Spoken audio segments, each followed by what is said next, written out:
The bottom line is we won the game. We should never lose if we're only giving up in the teens. I'd have been disappointed. Let's say we'd have lost 18-16. I'd go shame on the offense. For sure. You give up this day and age, you give up, I would say even 20. But if you're in the teens, hell yeah, you should win. You should win every game. You know what was crazy?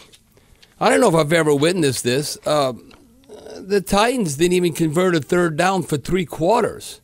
3 quarters, they were 0 for 8 on third down. They ended up being 2 of 12. That's 17%. That was big. That's beyond outstanding.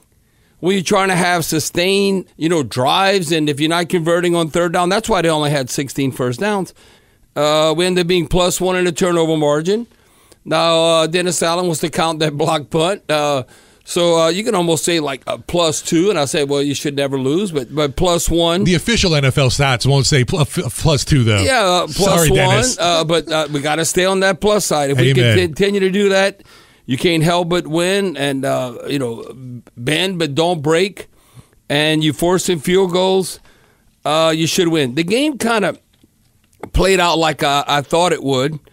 I didn't realistically think we were going to stop Derrick Henry. We didn't stop him in the first half, but you know what?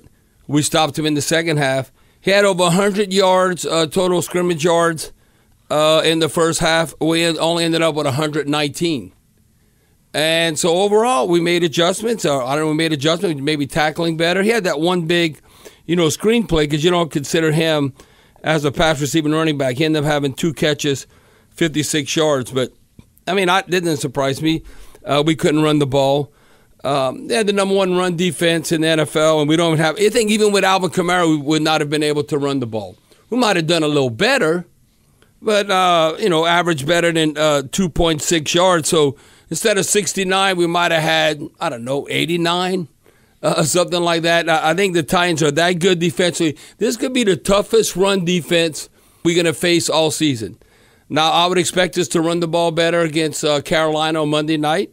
And hopefully that's the case. Now, the one thing on the flip side, I thought we got better as the game progressed on third down. We ended up being 7 of 16, 44%, but not so good in the red zone.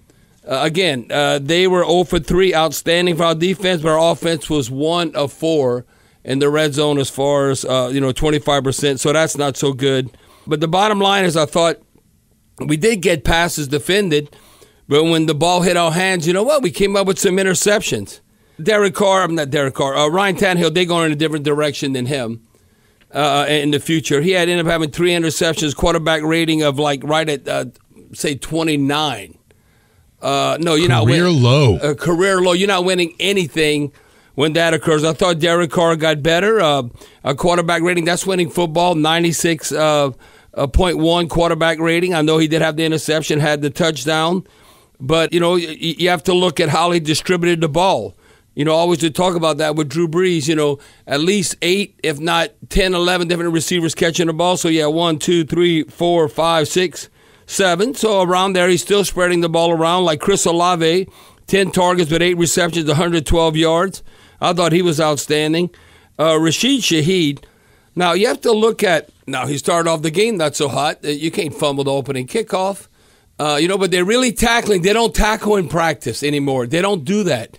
So when teams go ball hawking and you're getting hit, that's an adjustment you have to make. When you talk about all-purpose yards, you look at Rashid Shaheed as a running back, as a pass receiver.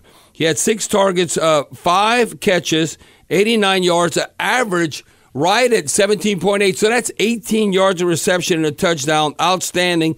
If you throw in there his kickoff returns, and you throw in the punt returns, 216 all-purpose yards. So, Steve, you have to give a game ball to Rashid Shaheed. Yeah, despite even the opening kickoff fumble, I agree too, and I gave him the MVP for the Saints radio network today. Because he didn't pout, he didn't, feel sorry for himself. No, and then he produced, right? It was a difference maker. And then he was a difference maker. We need him to be a difference maker. We need him, Chris Olave, Michael Thomas, Jawan Johnson, Taysom Hill, whoever it might be. We need all hands on deck and to be difference makers. If you look at it, Steve, like you had mentioned earlier, this is how you want to start. You sleep good tonight. And, it's a 50-50 thing. Either you're going to be 0-1 or 1-0. Now, I guess you can have a tie, but that's few and far between.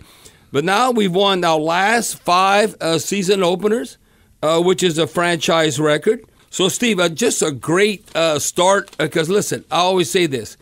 Give me an ugly win versus, man, we played pretty damn good. How did we lose the game? Right. Because when you look back, when we're going to look at this, like come probably September, we're still looking at this, but come like late November, December, the fans and really you just look at whether you won or lost. And when it's coming down, whether you're going to win the division or not. Now, again, come Monday night against Carolina, that's a 2-for-1. They're down, so we got to kick them when they're down. We're going against a rookie quarterback, so we would need to make them 0-2. And because that's like a 2-for-1 whenever you're playing in the NFC South. And the one thing what I like, I thought the fans were really into the game. And the reason why I say this is because as of late, it has not been a dome field advantage. It is not the dome field advantage. Do you know coming into this game, we had lost 10 of their last 16 games. That's dating back to 2020 COVID season. Remember, we lost the divisional playoff game to Tampa Bay? So now we're 11-16. So we got to get it where, the crowd, the Who Dat Nation, we loud and proud. And the only thing at the end of the game, we were on offense, and some reason the fans started to do the Who Dat chant. And Derek Carr had to quieten them down. I go, no, what are you doing? We have the ball. They got overly excited, maybe. Overly excited. You cannot do the Who Dat chant when we on offense. Now we on defense or it's a timeout. You can do that all you want. You have to understand you got to observe and watch the game on offense. Then after you score, you can cheer as loud as you want. But it has to be a defensive advantage whenever you're doing that Who Dat chant.